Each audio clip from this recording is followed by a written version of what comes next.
And launching on May 5th, we have Age of Steam Deluxe Edition, along with 3 new expansions that are going to be introducing 13 new maps into the game. And if you're not familiar with this game, this is a highly rated train game where players are going to be building up routes and tracks in order to move resources to different cities, issue shares, and earn income in order to build more tracks, and try to have the most victory points at the end of the game. And this game plays over a series of rounds, with each round having 10 phases, where all of the players are going to be moving through each of those phases together. And the first thing players are going to do is choose a map to play on, and the different maps will have different terrain types and different city locations and restrictions for players to place their tiles and tracks. Then the different game boards do a great job of walking all the players through each of the phases. And the first phase is the issue shares phase, where players can decide if they want to issue out shares and sell those to the public in order to gain some income early on. This does have a cost later because you're going to have to pay for all the shares you issued at a later stage in the game. And then in the second phase, players will be bidding for a turn order, which is going to dictate the order that they can perform their actions in the following phases. And this is especially important in the third phase because this is the select actions phase, and players are going to be putting tokens out on the board. And there's a few different abilities that players are going to be choosing from. Some of them will happen immediately, while some of them might be triggered at a certain phase or point in the game. But each ability can only be taken by a single player, so the person who's first has the most options. But then the fourth phase is where all the excitement happens, because this is where players will be paying and placing track tiles out on the main board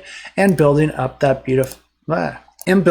all those beautiful railways to connect the cities. The next phase is the move goods phase, where players will be moving goods around on the board using those tracks in order to move those goods. And you can only move goods to a city of a matching color to that good. And doing so will move you up on the income track. And if another player uses your railroad in order to do that, then you both move up on the income track. And this is important because the next phase is the gain income phase, and you're going to gain income based on where you are on the income track. But as soon as you have money, someone's always there to take it away, because the next phase is the pay expenses phase. You're going to be paying for any of those shares that you issued out in the first phase, and you're also going to be paying for any of the goods that you moved across the track because it costs money to move goods. The next phase is the reduce income track, where you're going to move down the income track based on your location on the income track. And then there is the goods growth phase, where players are going to be putting resources back out on the board from the main display, and players will be taking turns putting those back out onto the different areas on the railway. And then the game continues like this, repeating those phases each round until the game ends,